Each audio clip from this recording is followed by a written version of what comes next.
सेना में 2 नए युद्धपोत शामिल हुए हैं और उन्हें नौसेना का क्यों कहा जा रहा है कर्ण अर्जुन, देखिए इस रिपोर्ट में। भारतीय नौसेना के कर्ण अर्जुन आ गए हैं। एक ही दिन में नेवी के बेड़े में 2 अत्याधुनिक युद्धपोत शामिल हुए हैं, जिनका नाम है आईएनएस सूरत और आईएनएस नीलगिरी।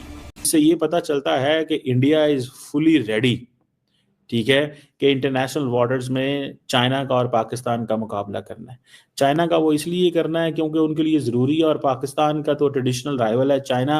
देखें, उनको ये फ्रिगेट इसलिए चाहिए कि इंटरनेशनल वाटर्स के अंदर ने एक और भारतीय आबदोस का सुराग लगा दिया है। पाक बहरिया ने क्लोरी क्लास की जदीद भारतीय आबदोस का सुराग लगाया है। आज पाकिस्तान के सियासतदानों की जानिब से अपनी जिल्लत और नाकामी को छुपाने के लिए एक बहुत ही फोहश प्रोपेगेंडा किया जा रहा है कि पाकिस्तान डिफॉल्ट करने वाला है, अपने कर्ज अदा नहीं कर सकेगा, लिहाजा पाकिस्तान का एटमी प्रोग्राम जो है वो गिरवी रख लिया जाएगा, या आईएमएफ ये कहेगा कि हम आपको उस वक्त कर्जा देंगे जब आप अपना एटमी प्रोग्राम हमारे हवाले कर दें। ये सारी बातें वही शिकस्त खुर्दा जलील और गुलाम जहनियत की अक्कासी हैं कि जिसने ये जवाबात दिए थे कि क्या मैं हमला कर दूं, या जो कश्मीर की मदद करेगा वो गद्दारी करेगा पाकिस्तान से, and war is not an option, और हमारी तो मईशत कमजोर है, कश्मीर भारत ले गया तो हम क्या करें, अभिनंदन को हमें अगले दिन वापस करना है वरना जंग हो जाएगी। ये माइंडसेट हमारी कयादत का है। खौफजदा, बुजदिल, घबराए हुए, पैसिफिस्ट, जलील लोग। इन्हें सूरत एक ऐसा डिस्ट्रॉयर है जो समंदर से हवा में मार करने वाली बराक मिसाइलों से लैस है। इसमें लंबी दूरी तक अटैक करने वाली ब्रह्मोस मिसाइलें भी लगी हुई हैं।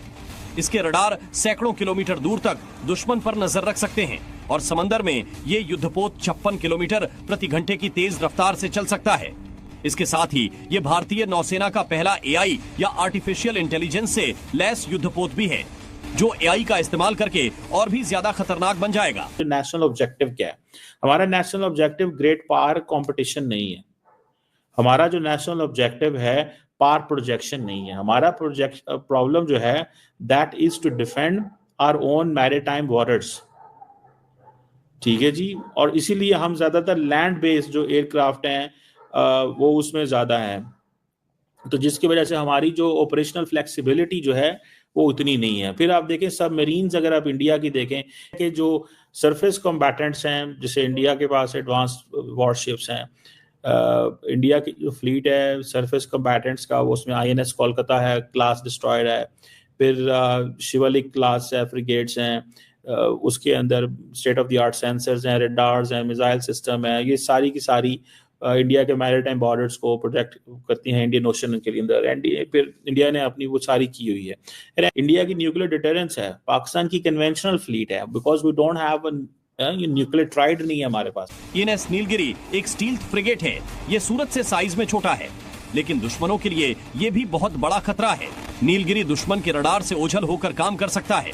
साथ ही इसमें बराक और ब्रह्मोस मिसाइलें भी फिट की गई हैं, यानी इस छोटे जहाज का अटैक भी हैवी वेट वाला होगा।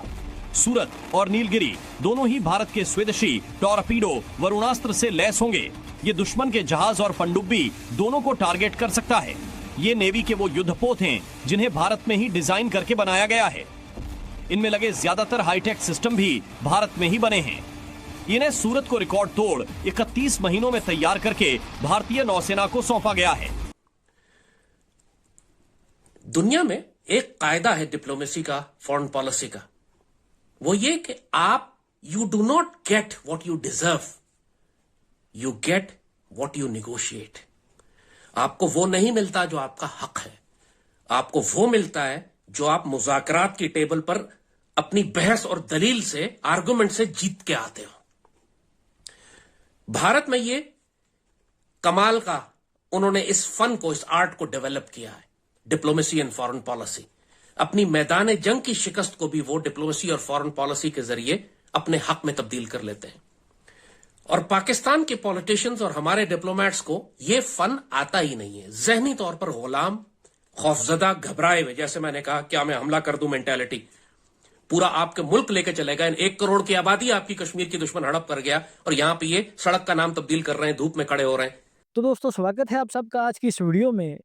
तो दोस्तों समुद्र में भारत की जो ताकत है वो लगातार बढ़ रही है, और इसे देख पाकिस्तान और जो चीन है वो दोनों सहमे हुए हैं।